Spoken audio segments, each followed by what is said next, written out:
Dear viewers, thanks so much for joining me in another weekly roundup where I'm bringing you all the indie news, games, releases, patches, free stuff and teasers I discovered last week. Let's dive in, starting with reveals and announcements. And we're starting with a sad message, a little bit at least, because Darktide got delayed. This is a highly anticipated game from Fat Shark, creators of Vermintide and Vermintide 2, both bloody excellent hack and slash games. This time they swapped the Warhammer universes and dove into the 40k one, meaning that Darktide features space marines, psychers, those types of characters. It shifted focus as well from mostly melee to at least significantly more gunplay. The game looked just amazing. I've seen plenty of hands-on videos, one of them from Skill Up, but apparently the game wasn't ready yet. The new release date is November 30th. Here's an interesting game trailer. It is from Meet Your Maker. It's captured a flag, but then one player creates a fort or a maze, fills it with traps and creatures and all sorts of other stuff, and then they put the flag in there. And another player then raids that fort, tries to capture the flag, which is genetic material in this game, and tries to escape. But mostly it tries to stay in one piece. If not, you have met your maker, or in this case, the maker of the fort, and you have to try again. It's quite a clever name, this one, and I feel a clever game as well. It seems like fun. Progression is there in the form of more traps, monsters, but also more powers and suits for the raiders, as well as upgrading your own base, which is separate from the fort and the raiding. I saw this cute little indie game that got revealed, Fireside. Definitely on the more chill side of the spectrum, despite its name. You can trade and talk at the campfire, rebuild your shrine with the energy you gathered, and invite friends you made along the way to visit you at your home. I love the art style here, it's quite distinguishing. Peaceful music, an ideal game for a rainy, melancholic day. No release date yet. The Ascent, the cyberpunk ARPG by indie studio Neon Giant, announced a new DLC, Cyber Heist. It contains 6 main and side missions, 10 new locations, 5 new weapons, including melee weapons, and more. Price unknown, release date is August 18th. And if any of these games look interesting, be sure to wishlist them. It helps the devs out a lot. Similarly, you can subscribe to this channel, which helps me out a lot. We're on our way to 300 subs and growing pretty fast, so I appreciate it. It's teaser time, a mix of small updates or teasers I think are worth showing. Solar Ash is coming to Steam. It was an Epic exclusive before, but all bad things come to an end eventually. And I wanted to show you this trailer. It is from It's a Wrap, where you are directing a character in a video game by editing a timeline. As someone who is about to edit this roundup, I can appreciate this. Again, people, could Pillar 1 hit its mark earlier, like we rehearsed? Action!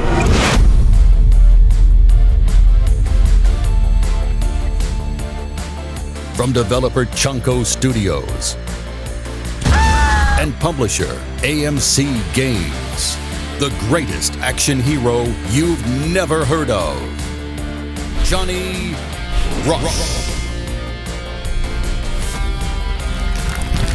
And you, the director.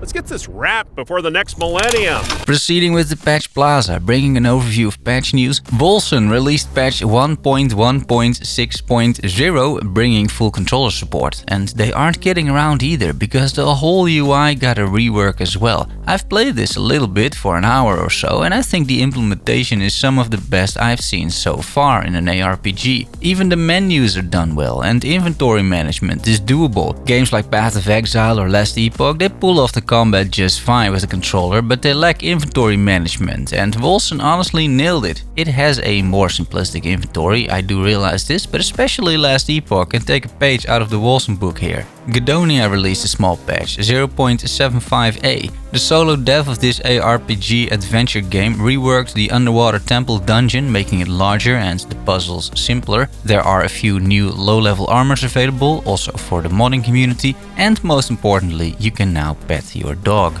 ANVIL, the sci-fi twin-stick shooter, released an update bringing 5 new weapons. A jet axe, an axe with a jet thruster, because of course, a volt hammer with the ability to switch forms, the saw edge inflicting bleeding, the electro edge inflicting shock, and the venom edge. I'll let you figure that one out for yourself. Clanfolk dropped another update, this time overhauling the priority and task system. I'm not going to explain what the devs exactly did because it is quite complicated, but what it boils down to is that there are now 3 different selectable options in-game that handle priorities a little bit differently. You can try one, see if the Clanfolk actually do what you're hoping for, and if not, you can try another option. One of them is bound to suit your playstyle. And I like this actually. It is some flexibility without screwing over the people that already realized how to properly boss your villagers around. I mean, keep them happy. Sanctum Breach Rebirth, an ARPG from solo dev Sam Keats, released patch 0.2.0, bringing a lighting overhaul to the game using Unreal Engine 5. Also, veteran mode for all 3 difficulties got added, meaning the game is now even more difficult, most likely. Furthermore, potions and unique items were added as well. Pixel art turn-based RPG Stone Shard released patch 0.8 Forgotten Lore. It brings a new boss, a new school of magic, a new ability tree, new enemies, Brin content, more quests, a fatigue system, new items, a new seashore biome, new points of interest, and 4 new achievements. It's another huge update for this very popular early access game. It's tough as nails in my experience at least, but this game has a ton to offer already by now. I think it's going to be absolutely massive once it releases. Solar Purge, another twin-stick sci-fi shooter, launched another patch, 0.5. This early access indie game added a new level, the Otarian Guardian Sanctum, where you're facing off against a new threat and discover more about the forgotten history of Nova Genesis. I played this game a little bit. I think this is one of the planets that you're on in the campaign. There's a new vault system, which is like a chest in which you can store weapons. In certain safe places you can then swap out that gear, so it's a bit like a loadout system if you will. Could be fun with the number of weapons in this game. And lastly, they updated the Unreal Engine to the latest version of Unreal 4. And of course, dear viewers, Vampire Survivors made another patch containing 1 new Arcana, incredible secrets, 2 new characters and 1 new relic.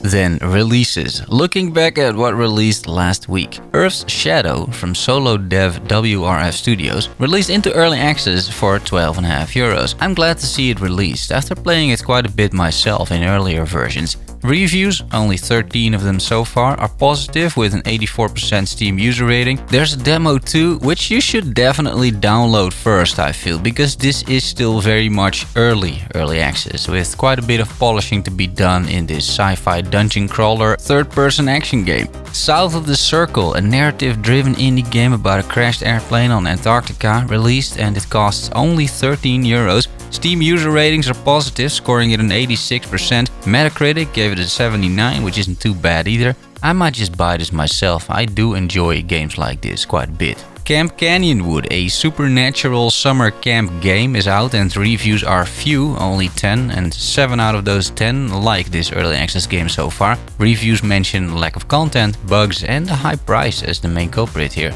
It's €17 without the discount, so that is, it's not cheap, it's not super expensive either, but if there's not much content, I understand. Hard West 2 stormed out of the saloon guns blazing. This occult western version of XCOM reviewed pretty okay, a 77 on Metacritic, a 79 on OpenCritic, and Steam is even more generous, scoring it an 86%. It costs €25. There's more, stuff I missed last week, because it's really hard to keep up with all these releases to be honest. Retreat to Enen is advertised as a mindful survival game, but Steam doesn't like it too much. 55% mixed is the score so far for this €25 fully released game that has bugs, bad controls, an intuitive UI, and most importantly, it is not that chill and mindful. That's exactly what people are hoping for and what was advertised, but according to Steam reviews, it's really not the case. Star Valor features an open-world procedurally generated galaxy and you in your spaceship. It left early access last week, it is available for €21 and people absolutely love this game. During early access, it was already rated at 91% Steam user rating, and now that it launched, recent reviews are overwhelmingly positive with 95%. This game looks slick. I saw Worth a Buy do a review, he loved it to bits. I was recommended to check it out as well by a viewer. This really seems like a very solid game. Let's look ahead at what is releasing this week.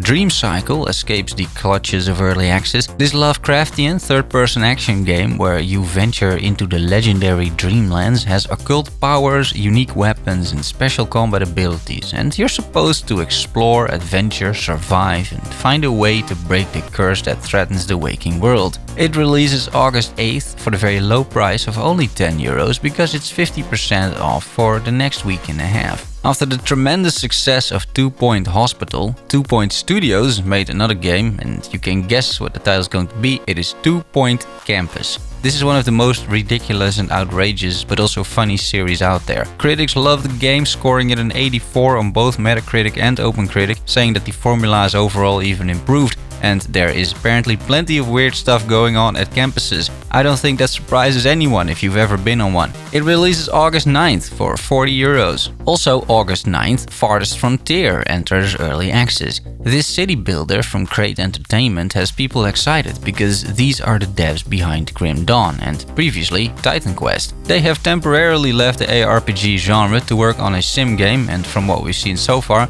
this is going to be one of the most complex, realistic city builders out there. Let's see how annoying and realistic things get, but the overall hype is definitely there. Price tag is unknown. I think I heard them say in a devlog it would be around €25. Crate always has had very reasonable pricing, so we are probably fine on that front. One of my favorite games that I would recommend based on playing it for around 10 hours in closed beta testing is Arcade Paradise. The premise is very simple. You are a young teenage girl and your filthy rich dad wants you to run one of his establishments, a laundromat. Not very exciting until you realize the arcade machines in the back, and within a few days you're playing on those machines and your customers are too. It doesn't take too long in this very chill game to run an arcade empire, buying new arcade machines and best of all play the games on those devices. It's a brilliant concept, the execution is flawless from what I've seen. This should not fly under your radars. Launch date is August 11th.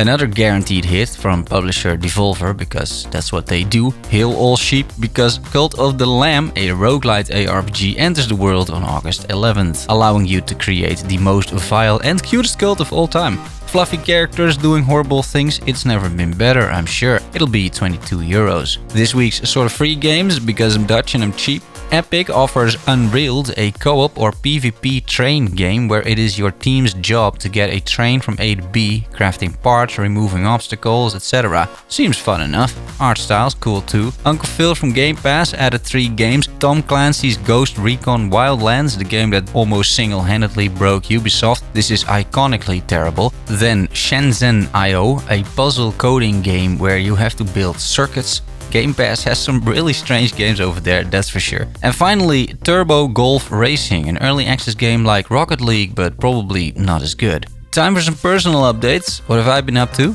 I've played some of the indie game Inside, like I mentioned last week on Game Pass. Absolutely beautiful game, this one. Very atmospheric, interesting puzzles, and almost exclusively in black and white tones. I can see why people love this game so much, and I haven't even completed it. I've played the closed playtest of Dead House Sonata, which ran like absolute horseshit. I'm talking like 5 FPS, so that wasn't great. Animations looked completely off as well. I uninstalled the whole thing within 5 minutes. This is not high on my list anymore. I played some more Elden Ring, started yet again a new character, because why not? I just love traveling this world, getting some enemies, getting killed of course. I don't know, I keep coming back to this and watch content about it, mostly from Vextra Live. It still holds its appeal. And I'm still playing Path of Exile. Talking about appeal, getting more and more excited about the new league. I'm sure it's going to be fun. And that's it. If you have any questions or remarks, put them in the comments below, and I hope you enjoyed the video. If you did and you want more like this, consider liking the video or even subscribing. Thanks for watching and making it to the end. Love you all. See you soon.